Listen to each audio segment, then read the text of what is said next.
So I want to first of all introduce our first speaker of today. So Mark Sermon is actually also a fellow Torontonian who's come here today to speak to you on trustworthy AI, digital privacy, and open internet, and how they have built that into the work that they do at Mozilla Foundation. So Mark, if you wanted to come up.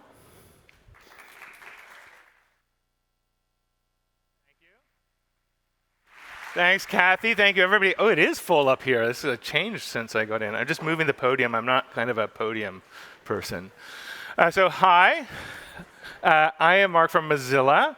I'm not going to exactly talk about what Kathy said. I'm actually going to talk a lot about YouTube and transparency and how we build trustworthy AI in practice, which we kind of, when you write session titles like 6 months before coming back to your first in-person conference in 3 years, they kind of are a little high level.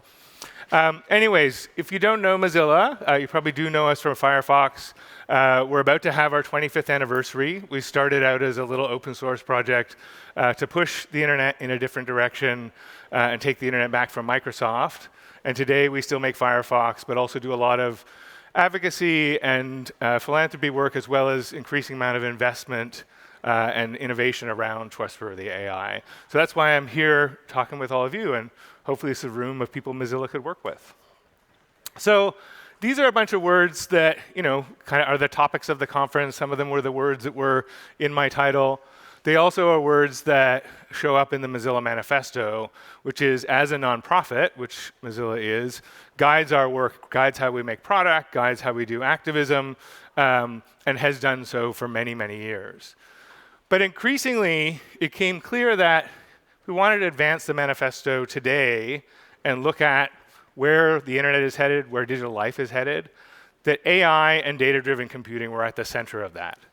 Just as shifting where the web was headed 20 years ago when we first released Firefox was the way to advance our manifesto, it's clear that today pushing AI in a different direction and making it a core conversation, as Kathy said, is critical to that. And that is why 100% of the foundation's advocacy and philanthropy work, and as I say, more of our product and R&D work focuses on trustworthy AI. And, as everybody here knows, but it's worth saying, I guess more if I was in a general audience, but just in terms of how we think about AI, we're not talking about just general purpose AI and kind of broad things, even that exist today, like DALL-E and GPT-3. It really is the automation, the machine learning that is in everything we do and all around us. So whether that's facial recognition in a public place, or what's inside our smartphones, or what drives social media algorithms, we believe, and I think everybody, if you're in this track, probably believes we need to do things differently in how we think about building trust into those systems. And there's obviously great ways beyond consumer tech we can use those systems. They can benefit us. But everybody here knows there's also all kinds of, to the point of it really being unquestionable, harms that we face. And those harms can be like right down to life-threatening harms. We're seeing that things like training cancer detection software on data sets that don't represent the full variety of skin colors can actually lead to inaccurate diagnosis. And we see stories like this over and over and over again. So that's the reason that we have got this trustworthy AI focus. We see not only do the things that we cared about in our original manifesto, like privacy, are at risk, and we need to think about them in the design process, but also bigger questions. And we updated our manifesto, interestingly enough, right after the US 2016 election, to talk about things like truth and human dignity. And those things are also at stake in our design decisions about AI. Where we're focused and where I want to focus today is really, though, the question of trustworthy AI in practice. We've started to come to a consensus, I think, that there are harms or risks or things that we need to do better. And we're even getting to the point where regulators are going to be building the guardrails. I have no doubt that the EU AI Act will pass with some good things in it, that the Bill of Rights that came out of the White House last week or the week before will turn into something like law. I don't think we're at the stage of asking those questions. We're at the stage of saying, how do we actually do this? What do we want to actually do?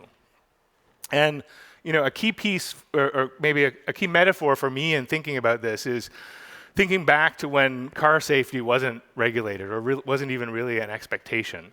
If you're old like me, you remember Ralph Nader, or maybe I remember stories about Ralph Nader and this idea of cars that were unsafe at any speed. Obviously, regulators needed to put safety equipment in, or automakers needed to put safety equipment into cars, and they did, but didn't work great in the beginning. And we're kind of at that spot right now, where we have people who are embedding AI in systems saying, well, we've done something, but if you put a seatbelt in a car and people still fly through the window, it is on you as the product developer to innovate and figure out how to do it better. And that's what trustworthy AI in practice means. It really means a lot of work in industry under the guidance of regulators with pressure from civil society, but a lot of work in industry figuring out how do we do this differently. So that's a big focus of where a lot of what we think about and what I want to talk about today. And obviously one of the topics in trustworthy AI is transparency. So what does it look like to do transparency in practice well? And there's a lot of different angles we can go down in that. Transparency well for developers, transparency well for regulators.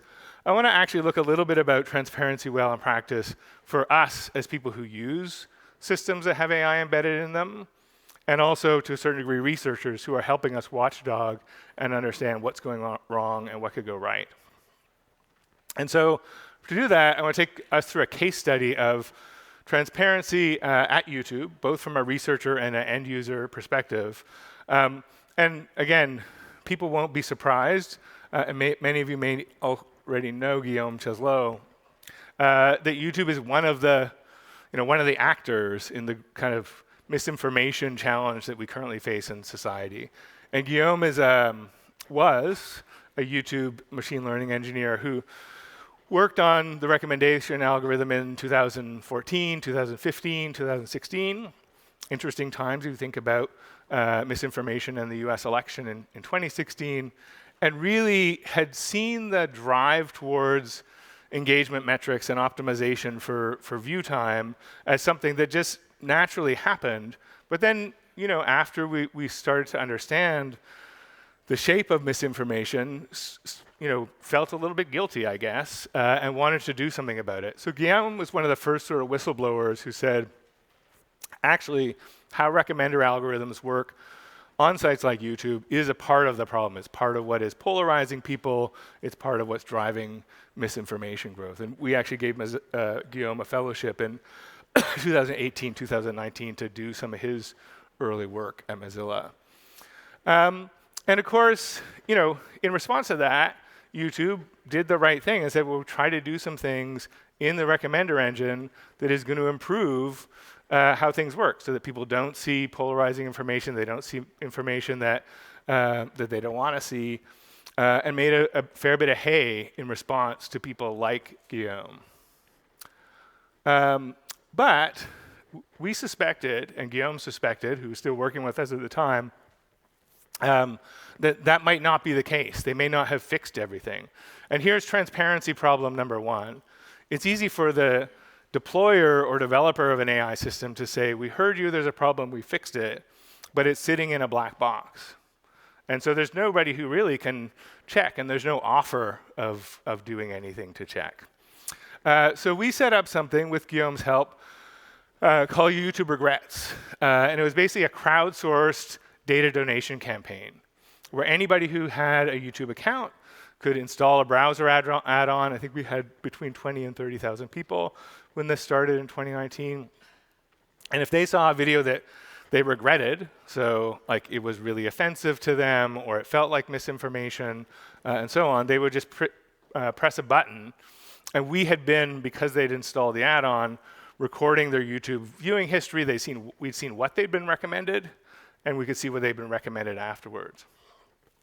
And so with that data set, and working with some researchers at University of Exeter, we found that, in fact, YouTube had not dramatically changed, or certainly still had a big problem with misinformation, information that was being recommended to people in ways that was harmful.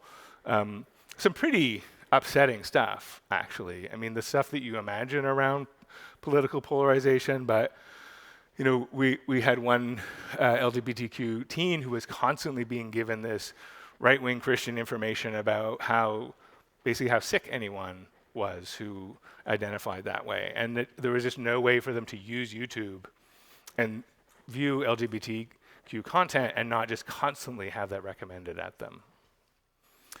So, they still had a serious issue. We had a dialogue with them about improving the issue. They obviously have people who are hired to improve the issue. And, they continued to publish papers and blog posts saying that they had improved the issue. And they continued to provide no research or access or no way for people to see whether or not they had improved the issue. The one thing that they did talk about in this post and others is how they were improving their user feedback tools. So there's where transparency comes in the second part of the story of Trustworthy AI. Giving users who are concerned or may want things different from the AI that is the recommender engine, that's one way to give user agency in the system. Say, I don't like stuff like this. So that's promising, and I think we get back to the seatbelt metaphor. That's the beginning of a hint at looking for a seatbelt. So if we imagine that that's a problem that YouTube wants to fix, they're under pressure to fix, they're starting to build in more controls for people to shape how the AI interacts with them. But one of the questions is, do they work? So you go back to transparency problem number one. There's no way to scrutinize it. There's no way researchers can really look at what is inside the black box.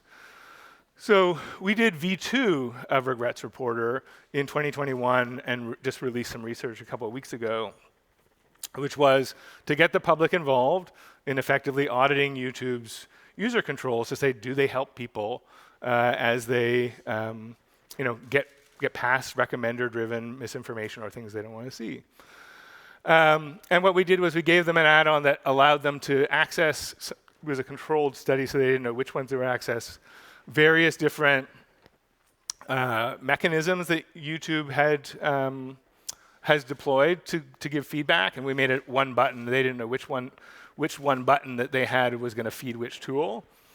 And what we found, based on a 500 million videos, I think, and a 20,000 person plus sample size, is that the improvements or the amount of kind of fixing bad recommendations that happened with the 4 opportunities that YouTube offers you, at the best improve things by 43%.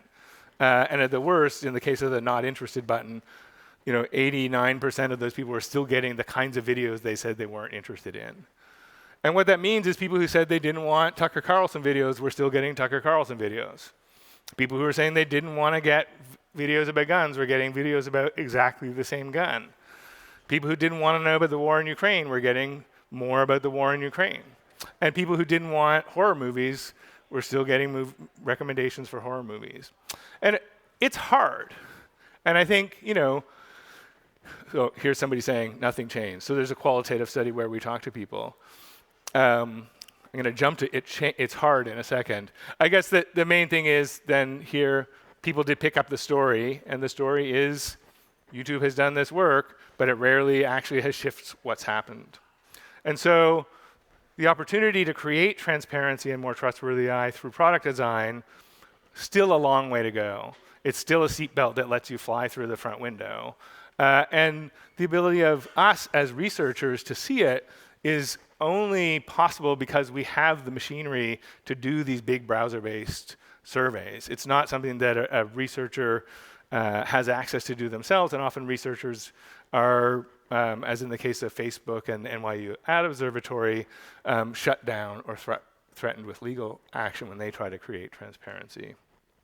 So I want to end by saying, doing this in practice, figuring out how to make good seatbelts, and it's not just for one thing like a car, is hard. We know that. We make products. And I think YouTube is trying. But the moment we're at is that people who deploy AI, especially at that scale, need to try harder to do the product and design work, to do the innovation work, to get stuff that really works. And our recommendations in this report for YouTube in particular is to make user controls easier to understand and access. Almost all of them require 2 clicks to do. And then to make sure that those feedback tools actually get the results that people would expect and want from them. And then also to provide data access tools for researchers to be able to scrutinize and to actually offer real transparency for those who are out there to hold YouTube to account. That is the kind of thing we mean by trustworthy AI in practice. Our increasing focus is both to do that sort of public data donations work to help push bigger companies in that direction, but increasingly, through a set of grants we have, investments we're making, an R&D center that we'll set up next year, we're looking at working with smaller companies to figure this stuff out. And it really is like the hands-on design work that matters. And if you want to connect with us today, take a picture of those URLs. The top one will let you donate your data to Regrets Reporter. And the bottom one, if you want to do a data donation project with us, we're really keen to meet. Thanks very much.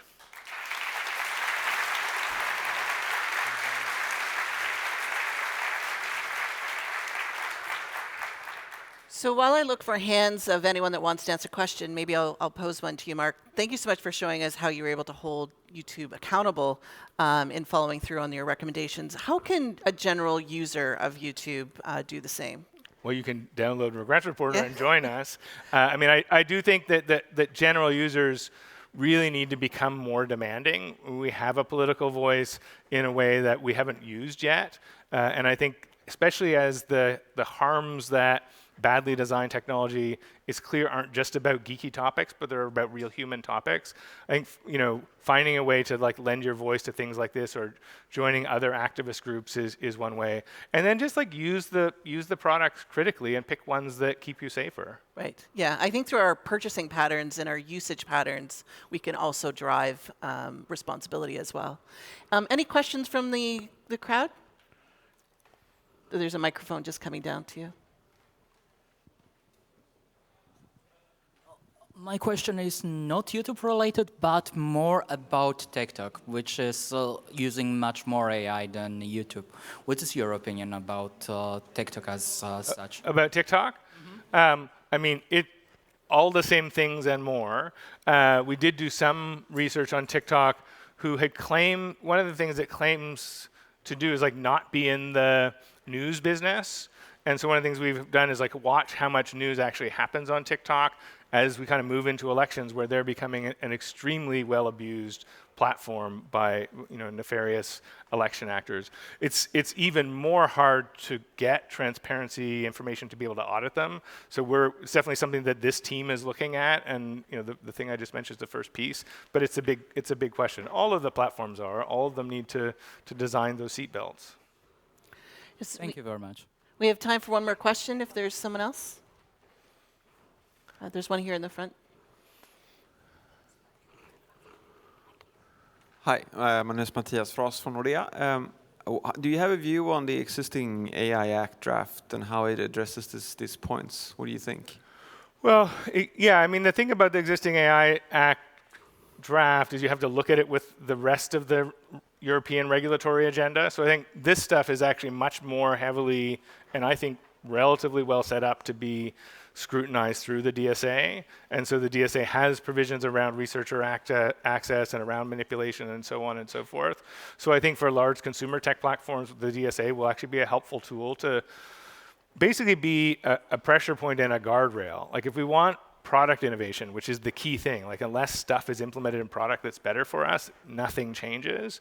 And I think that things like the DSA and then in other domains, the AI Act, are pressure points to create incentives where they don't exist yet for that kind of product innovation to be more trustworthy. And then we could get a whole other, actually I'm on a panel 11 about the AI Act tomorrow, so then I can answer that.